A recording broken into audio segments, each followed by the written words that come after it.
توحید کی برکت پر یہ روایت بھی دیکھیں حدیث اسی طرح وعن ابی ذر رضی اللہ تعالیٰ عنہ قال قال رسول اللہ صلی اللہ علیہ وسلم یقول اللہ تعالی یا ابن آدم لو عملت قراب الارض خطایا ولم تشرک بی شیئا جعلت لك قراب الارض مغفرتا رواہ احمد کی مسندی حضرت امام احمد بن حنبل رحمہ اللہ اس حدیث کو ایسے ہی مسند احمد کے اندر لائے راوی حضرت ابو ذر غفاری فرماتے ہیں کہ نبی اکرم صلی اللہ علیہ وسلم نے فرمایا کہ اللہ فرماتا ہے اس کا مطلب حدیث قدسی ہے اگر سند صحابی پر رک جائے تو حدیث موقوف اور نبی تک رفع ہو جائے تو حدیث مرفوع اور نبی سے آگے بڑھ کر سند اللہ تک پہنچ جائے حدیث قدسی ہے تو نبی اکرم صلی اللہ علیہ وسلم فرما رہے کہ اللہ فرماتا ہے کیا یا ابن آدم اے آدم کی اولاد لو عملت قراب الارض خطایا زمین بھر کر تو اگر گناہ کر لے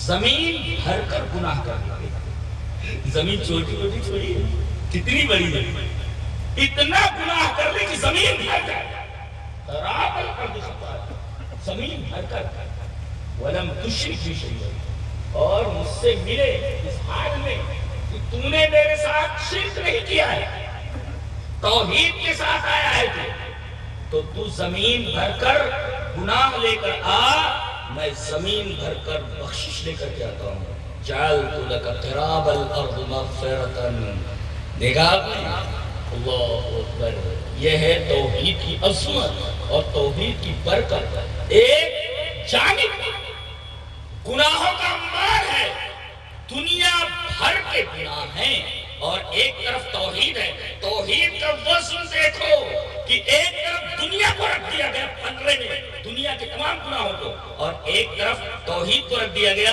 توحید کا وزن دیکھیے کہ توحید جس پلڑے میں ہے وہ پلڑا نیچے ہو گیا اور دنیا بھر کے جو گناہ تھے جس پلڑے میں تھے وہ گناہ کا پلڑا نیچے تک گیا یہ ہے توحید کی عظمت جو حضرت ابو ذر غفاری رضی اللہ تعالیٰ عنہ کی اس روایت سے سب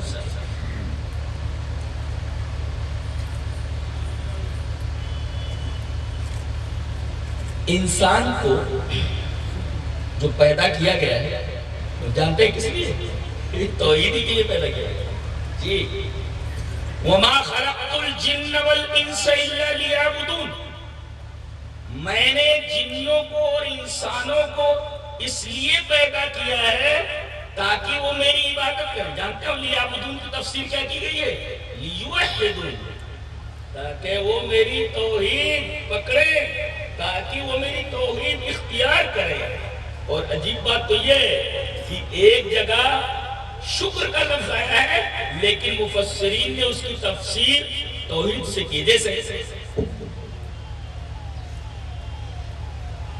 شیطان کو جب اللہ تعالیٰ نے راندے درگاہ کیا چل نکل یہاں سے بھاگ تو اس نے کہا کہ تو نے اس کی وجہ سے مجھے گمراہ کیا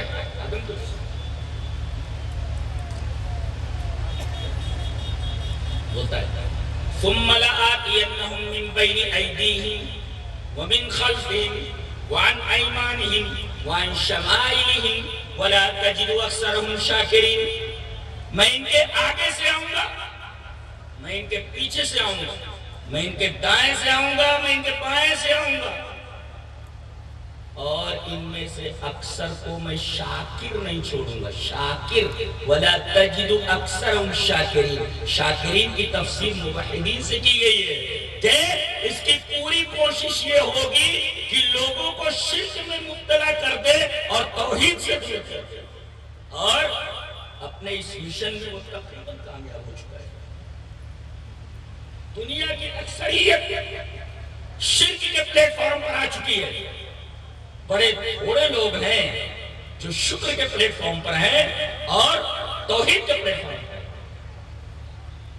اور ہمیشہ یہ کم ہی رہے اس لیے کہ ایک بکیٹ دودھ میں تھوڑا سا گھی ہوتا ہے اور دودھ کا جو جزو اعظم ہوتا ہے وہ گھی ہی ہوتا ہے اگر ایک بکیٹ پانی سے سارے اجزاء گھی کے نکال دیے جائیں تو دودھ میں اور پانی میں کیا فرق رہ جاتا ہے تو در حقیقت دودھ کا جزو اعظم جس طریقے سے گھی ہوتا ہے، ایسے ہی موحدین ہیں اس زمین کے اوپر، اور اللہ تبارک و تعالی جانتے ہیں اسی توحید کی برکت سے انہیں معاف کرے گا، اور توحید کے علاوہ کسی چیز پر شرک کو قطعاً کمپرومائز نہیں، شرک کرنے والا کبھی بخشا نہیں جائے گا۔ دیکھیں وَلَا تَجْدُ أَكْثَرَهُمْ شَاكِرِينَ۔ ایک بات اور بولتا ہے، کیا بولتا ہے؟ تو نے اس کی وجہ سے مجھے گمراہ کیا ہے تو میں کیا کروں گا؟ لَأَقْعُدَنَّ لَهُمْ صِرَاطَكَ الْمُسْتَقِيمَ، تو میں تیرے صراط مستقیم کے اوپر بیٹھ جاؤں گا۔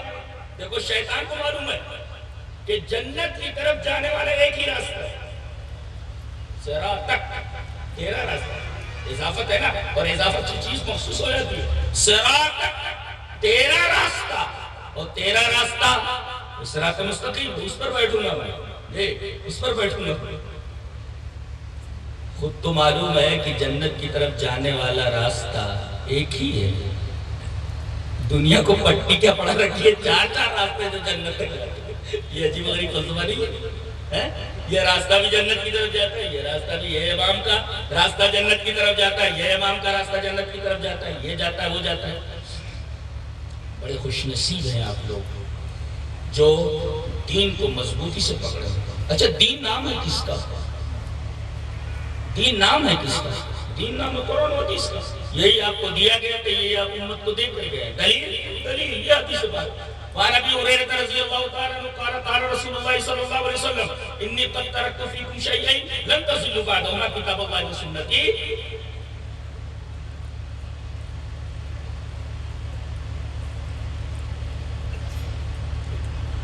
حضرت ابو ہریرہ فرماتے ہیں کہ نبی کریم صلی اللہ علیہ وسلم نے فرمایا کہ میں نے تمہارے درمیان دو چیزیں چھوڑ دی ہیں، ان کو مضبوطی سے پکڑے رہو گے کبھی گمراہ نہیں ہوگے، اللہ کی کتاب اور میری سنت، اور یہ دونوں ایک جو وَلَن يَتَفَرَّقَا، آخری ٹکڑا حدیث کا، وَلَن يَتَفَرَّقَا حَتَّى يَرِدَ عَلَيَّ الْحَوْضُ، رواه الحاکم فی المستدرک فی کتاب العلم۔ حضرت امام حاکم رحمہ اللہ اس حدیث کو ایسے ہی مستدرک کتاب العلم کے اندر لائے۔ یہ دونوں ایک دوسرے سے جدا نہیں ہو سکتے، جی قرآن اور حدیث، انہی کا نام دین ہے، دین۔ اور ایک عجیب بات بتاؤں، امام ابن قیم رحمہ اللہ نے بہت اچھی خوشخبری دی ہے ہم لوگوں کو۔ چلیے مختصر الصواعق المرسلہ کے اندر ان کی جو عبارت ہے وہ ہم پیش کر دیتے ہیں۔ کہتے ہیں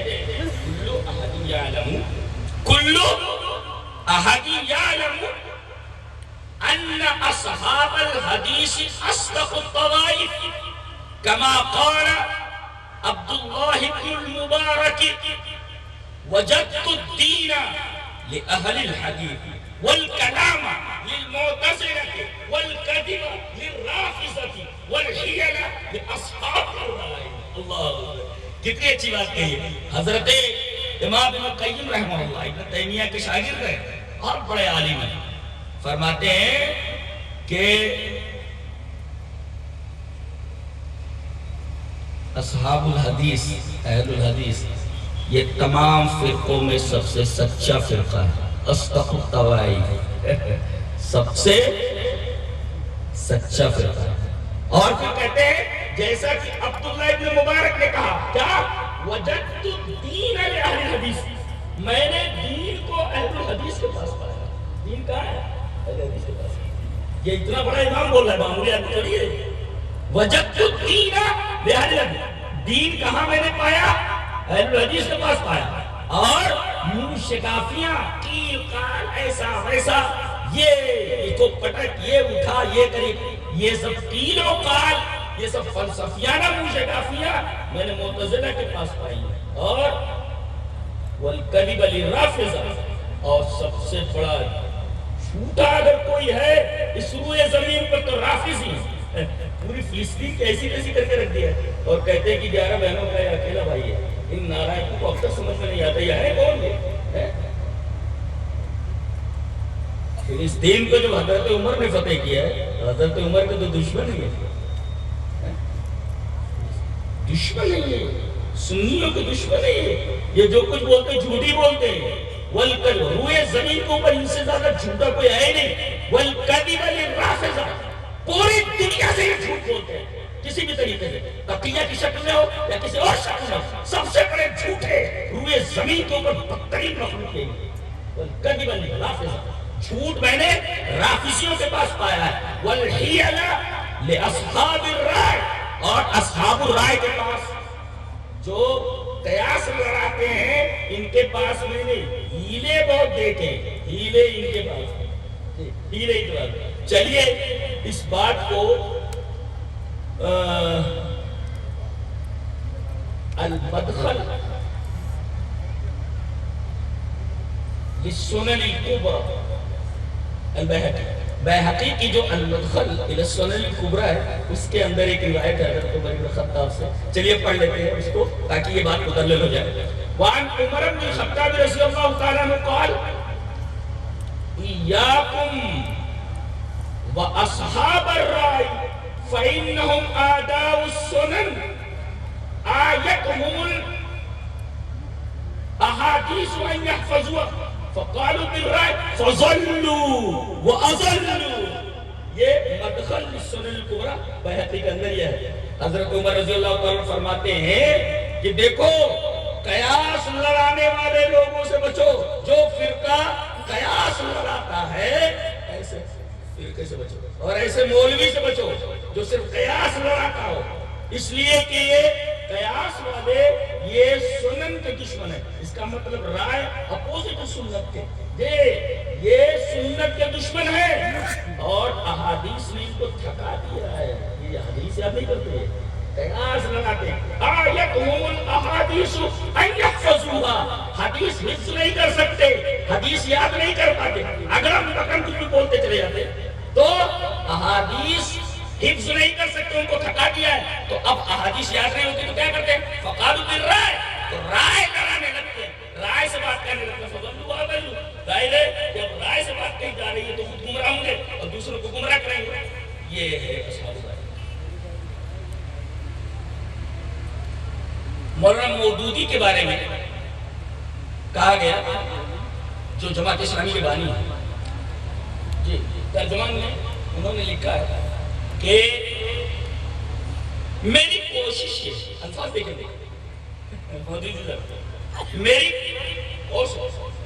میری ضرور یہ کوشش ہے کہ میں جب قرآن کو پڑھوں تو جو مفہوم میرے سمجھ میں آئے، میری سمجھ میں آئے اور میرے قلب کے اوپر اثر ڈالے، میں جوں کا توں وہ مفہوم لکھ دوں۔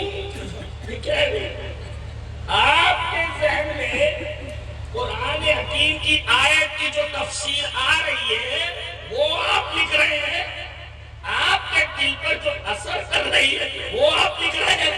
یہ کون سی تفسیر ہے؟ یہ فقالوا بالرائے فضلوا واضلوا، تفسیر جو ہے رائے سے کرنا، جو دل میں آئے، جو مفہوم ان کے ذہن نے سمجھا، ظاہر ہے۔ اچھا، آدمی جب قرآن کے ساتھ ایسی حرکتیں کرنے لگتا ہے تو پھر صحابہ بھی مارز اعتراض میں آتے ہیں، پھر حدیثیں بھی مارز اعتراض میں آتی ہیں۔ جی جیسے کہا گیا، ایک جگہ کہتے ہیں کہ یہ کانا دجال یہ سب کانا دجال وغیرہ یہ سب فسانے ہیں، ان کی کوئی شرعی حیثیت نہیں، جو نہیں کا قول۔ اس کے مقابل میں روایت دیکھیں، حدیث اس طرح وعن عائشہ رضی اللہ تعالی عنہ زوج النبی صلی اللہ علیہ وسلم اخبرته ان رسول اللہ صلی اللہ علیہ وسلم كان يدعو في الصلاة اللهم اني اعوذ بك من عذاب القبر واعوذ بك من فتنة المسيح الدجال وأعوذ بك من فتنة المسيح الدجال وأعوذ بك من فتنة المحيا وفتنة الممات اللهم إني أعوذ بك من الماثم والمغرم فقال له قائل ما أكثر ما تستعيذ من المغرم فقال إن الرجل إذا غرم حدث فكذب وبعد فأخلف رواه البخاری فی کتاب الاذان. حضرت امام بخاری رحمہ اللہ اس پوری حدیث کو ایسے ہی بخاری کتاب الاذان کے اندر نیند آ رہی ہے.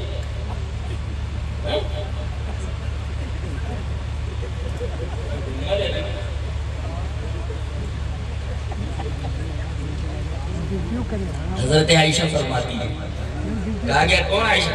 حضرت عائشہ رضی اللہ تعالی عنہ نبی صلی اللہ علیہ وسلم کی بیوی محترمہ, زوج نبی صلی اللہ علیہ وسلم. یہاں زوج کا لفظ نبی کی طرف, یہ اضافت تشریف ہے, نہیں تو کہہ دیا جاتا حضرت عائشہ فرماتی ہے زوج نبی کہنے کی کیا وجہ ہے؟ اشارہ اس بات کی طرف ہے, جانتے ہو یہ کون ہے؟ نبی کی بیوی ہے. ان کے بارے میں کوئی غلط بات منہ سے نکالنا نہیں. اور یہ جھوٹے رافضی, یہ تو طرح طرح کے الزامات ان منافقین کی طرح حضرت عائشہ رضی اللہ تعالیٰ عنہ پر لگاتے ہیں. یہ زوج نبی یہ کہا گیا, یہ اضافت تشریفی ہے کہ مقام دیکھو حضرت عائشہ کی نبی کی بیوی ہے وہ. تمہاری اوقات ہے تم نبی کی بیوی کے اوپر انگوش پہ اعتراض کرو, تمہاری اوقات ہے. یہ نبی کی بیوی ہے, 10 آیتیں نازل ہوئی ہیں ان کی بارات کے لیے, معلوم ہے کیا یہ فرماتی ہے اخبرت حضرت عائشہ فرماتی کہ نبی کریم صلی اللہ علیہ وسلم اپنی نماز کے آخر میں ہمیشہ یہ دعا کرتے تھے, کیا؟ اللہم انی اعوذ بک من عذاب القبر, اے اللہ میں تیری پناہ چاہتا ہوں قبر کے عذاب سے. یہ پہلا ٹکڑا بتا رہا ہے کہ قبر کا عذاب برحق ہے. جو لوگ قبر کے عذاب کا انکار کرتے ہیں غلطی پر ہیں اور اس حدیث کا منکر ہے. اور دوسرا ٹکڑا وَأَعُوذُ بِكَ مِن فِتْنَةِ الْمَسِيحِ الدَّجَّالِ, یہ مودودی صاحب کہتے ہیں کہ کانا دجال یہ وغیرہ ایسا فسانے ان کی کوئی شرعی سے, ارے شریعت تو حدیث کا نام ہے جیسا کبھی میں نے بتایا. پھر یہ کہنا کہ یہ سب کانا دجال وغیرہ یہ فسانے ہیں, تو یہ فسانہ نبی کریم صلی اللہ علیہ وسلم سے فرمایا. بات کہاں تک جا رہی ہے؟ فرمایا وَأَعُوذُ بِكَ مِن فِتْنَةِ الْمَسِيحِ الدَّجَّالِ, اور میں پناہ چاہتا ہوں مسیح دجال سے.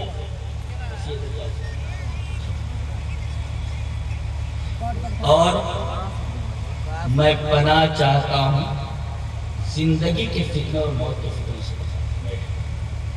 اس ٹکڑے پر ٹھہر کر ہم اس کی وضاحت کرنا چاہتے ہیں.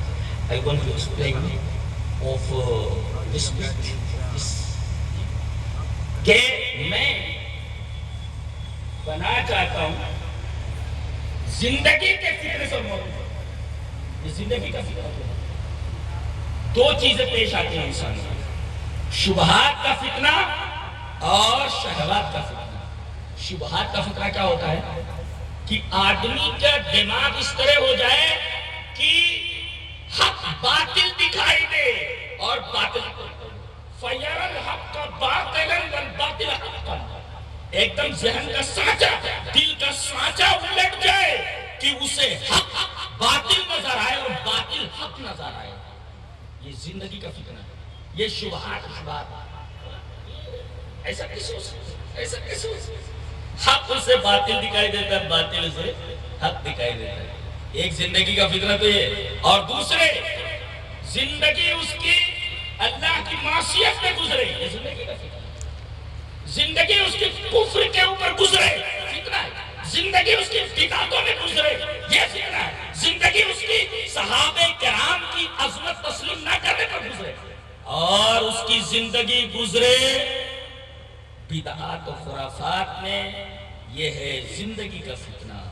زندگی اور موت کا فتنہ, موت کا فتنہ تو ہے ایک مرتے وقت. علماء نے لکھا ہے کہ چونکہ یہ نازک موقع ہوتا ہے, آدمی کو اس دنیا سے جانا رہتا ہے, لہذا شیطان آدھمکتا ہے اور دعوت دیتا ہے کفر کی طرف. آجا کفر کی طرف, آجا نصرانیت کی طرف, آجا یہودیت کی طرف, آجا وثنیت کی طرف, آجا غلط عقائد کی طرف. بڑا نازک مرحلہ ہوتا ہے, اس نازک مرحلے میں وہ بہکانے میں کامیاب ہو جاتا ہے بڑی حد تک, اگر آدمی کا ایمان درست نہیں ہے. اگر آدمی بہکاوے میں آ گیا تو فتنۃ الممات ہے. اور فتنۃ الممات مرنے کا فتنہ ایک اور ہے کہ جب پوچھا جائے قبر میں اس سے مر رب, جواب ما دین هذا من هذا الذي بعث فيكم، یہ کون ہے جو تمہارے درمیان بھیجا گیا تھا، یعنی نبی، یہ ہے موقف۔ اور اس کے بعد نبی کریم صلی اللہ علیہ وسلم نے ارشاد فرمایا کہ میں پناہ چاہتا ہوں قرض سے۔ یہاں آدمی کسی کے ہاتھ میں پیسہ دے تو بھول جائے، قرض جلدی ادا نہیں کرتا ہے۔ نبی کریم صلی اللہ علیہ وسلم کوئی آدمی مر جاتا تو پوچھتے تھے کہ یہ مقروض تو نہیں ہے؟ اگر پتہ چلتا کہ یہ قرض دار ہے اس کی نماز جنازہ نہیں پڑھتے، آپ فرماتے جاؤ تم لوگ پڑھ لو، میں نہیں پڑھتا۔ جی تو میں پناہ چاہتا ہوں قرض سے اور گناہ سے۔ ایک کہنے والے نے کہا فقال له قائل ما اکثر ما تستعیذ من المغرم، آپ قرض سے بہت زیادہ پناہ چاہتے ہیں، اللہ کی کیا بات ہے؟ وجہ کیا ہے؟ نبی کریم صلی اللہ علیہ وسلم نے فرمایا ان الرجل اذا غریب، آدمی جب قرضدار ہوتا ہے فحدث فقد، جب بولتا تو جھوٹ بولتا ہے، وہ وعدہ فاخلف، وعدہ کرتا تو اس کے خلاف ہوتی ہے۔ یہ قرض بہت زیادہ، ارے دے دوں گا، کل آنا کل دے دوں گا، چپل جس بات کہہ نہیں دیتا تو وعدہ فاخلف۔ اس وجہ سے آپ صلی اللہ علیہ وسلم قرض سے اللہ کی بہت زیادہ پناہ چاہتے تھے۔ تو ایک چیز تو یہ، اچھا ایک جگہ حضرت لکھتے ہیں کہ رسول خدا کے سوا کوئی معیار حق نہیں، اور رسول خدا کے علاوہ کوئی تنقید سے بالا کر رہے۔ راستہ کھل گیا، صحابہ کرام کو تنقید کرو، جی صحابہ کرام معیار حق نہیں ہے۔ قرآن بولتا ہے فَإِنْ آمَنُوا بِمِثْلِ مَا آمَنْتُمْ بِهِ فَقَدِ اهْتَدَوْا، اگر اس طرح یہ ایمان لائے جس طرح میرے رسول کے صحابہ ایمان لائے تو یہ ہدایت کیا؟ گویا رسول اللہ صلی اللہ علیہ وسلم کے صحابہ یہ معیار حق ہے، اور یہ حضرت کہتے کہ معیار حق نہیں ہے، اور ان کے اوپر تنقید نہیں کر سکتے۔ نبی نے منع فرمایا کہ میرے صحابہ کو برا بھلا مت، کو یہ کہتے ہیں تنقید سے بالا کر رہی ہیں تو تنقید کرو۔ تنقید کیوں؟ عثمان ایسے ہیں تو انہوں نے ایسے کیا، انہوں نے ویسے کیا۔